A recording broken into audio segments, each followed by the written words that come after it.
Today is the day for change. These are the famous words from our President, Barack Obama, that have so much meaning to each and every one of us. Change needs to come in every aspect of our lives, of daily life. Whether you recycle your cans and your plastics, or you're just conserving electricity at home, even switching out all your light bulbs for energy-efficient ones. These are all great ways to renew, reuse, and rebuild our future. Today I will highlight three major ways of how environment-friendly electricity or renewable energy is produced, as well as the benefits included in the production of each one: geothermal, large hydroelectricity, and wind energy. First off, I'll start with wind power. In an article by Lee Zaheo on gogreenforgreen.org, he explains how it works.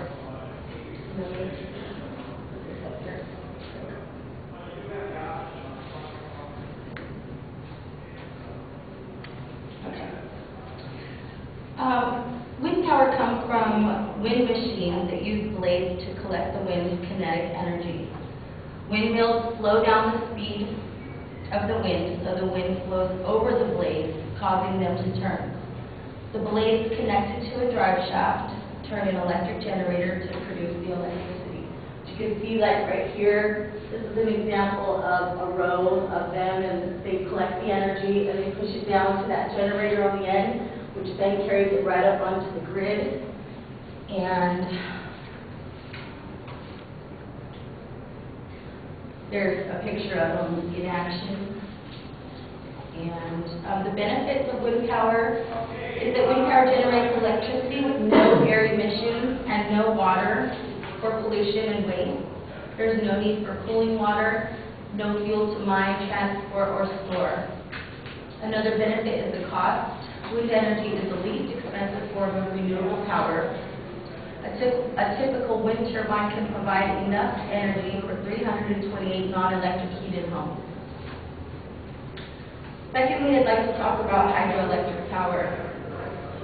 How it works. Hydroelectric power is a type of energy source that uses water to generate electricity. A hydroelectric generating unit is held in a reservoir or lake behind a dam, and the force of the water being released from the reservoir through the dam spins the blades of the turbine. The turbine attached to a generator produces the electricity. The water then re-enters the river after passing through the turbine. There's a diagram how that works. The water is flowing down here. It spins the turbine. Here's the generator, turning the generator, causing electricity to form, pushing it straight up onto the transmission lines. And there's a picture of the real dam. The benefits, there are many advantages to generating electricity through the use of hydroelectric power. There's no waste or pollution produced by the use of hydroelectric power. Water can be stored in the pumped storage plants ready to be used whenever there is an emergency or the necessity. Due to the availability of water from the dam, there is no lack of electricity because it can be generated easily and constantly. Another benefit is the cost. Once the dam, which provides the water, is built, the energy is then practically free. Okay. At last, I'd like to talk about geothermal power. On geothermalenergy.org, there's an article by Mary H. Dickinson and Mario Vanelli. They're from the Institute of Geoscience and Georesources in Pisa, Italy. They explain how geothermal works.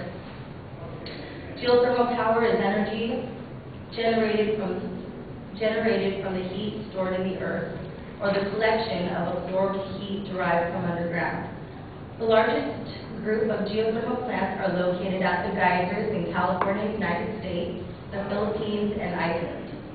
These geysers let off steam from the heat that the earth stores naturally just a few kilometers beneath the earth's surface. And this is a diagram of how the process of geothermal. This is the earth's core. This is the molten lava and rock, and heat is stored all underneath here. This, I think, is one that it was man-made, or here's a hot spring, actually. Then they did a well, and that allows the heat to rise up. The benefits of geothermal power is a picture of a real hot spring. Benefits of geothermal power is that geothermal power is available 24 hours a day and requires no fuel, making it emission-free and unaffected by the fluctuating costs of fuel. And then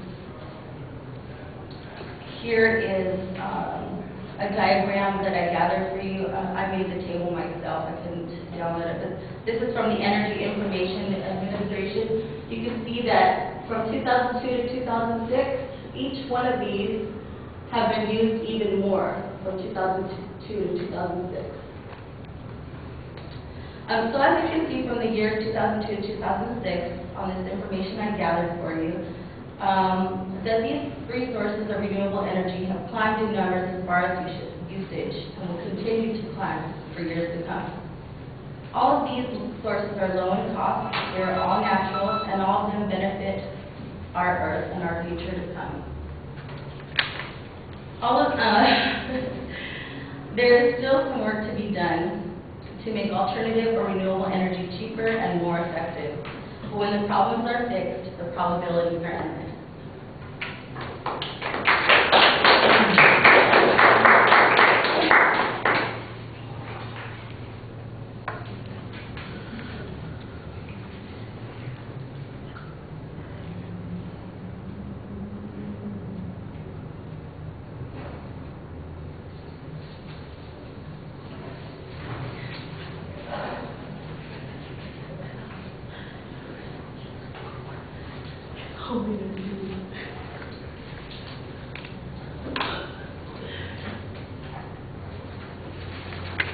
All right, since Paul is not here, I'll just go ahead and give you my comments. I thought you identified the topic pretty well. Your thesis, it wasn't quite clear exactly how you were going to be talking about the subject, but I knew what the subject was. You had a very solid preview. I think you need a more interesting attention device. It was okay, but I think you could find something that would draw us in a little bit more. And that was a problem in the content also. I thought you gave us very good descriptions and definitions of what goes on. The explanation of the process is pretty simple, so we can follow it. But you need to add a little bit more to it to make it more interesting. You mentioned, for instance, on the geothermal energy source that some of them are located in California, but you don't take advantage of the fact that they're in our neighborhood, telling us where in California they are, how much energy it generates in this locality. You know, I did like the picture that you had. That helped a little bit, but you just need to do a little bit more to perk up the speech, the content-wise. The supporting material on the first and third points was very clearly cited. On the hydroelectric power, I didn't think it was very clearly cited. On the visuals, I liked the images that you used. You didn't overdo on the images. You had 2 or 3 images for most of the points. Usually kind of an introductory thing, explain the process, and then some illustration to help us see how it works or what it looks like. I thought that was fine. I did think a couple of times it was awkward when you turned your back on the audience to point at the stuff on the overhead and try and explain something. Try and keep your focus on the audience while you're doing that. I thought that everything went pretty smoothly. The transitions between points, maybe they could be a little bit more polished on language. It was clear and easy to follow, so that's not the problem. Like I said, I think a final polish on things is mostly what is going on. All of the basic stuff is really solid. I don't have any criticism. There isn't anything that you did that was bad or problematic, just stuff that you could do better. That's all.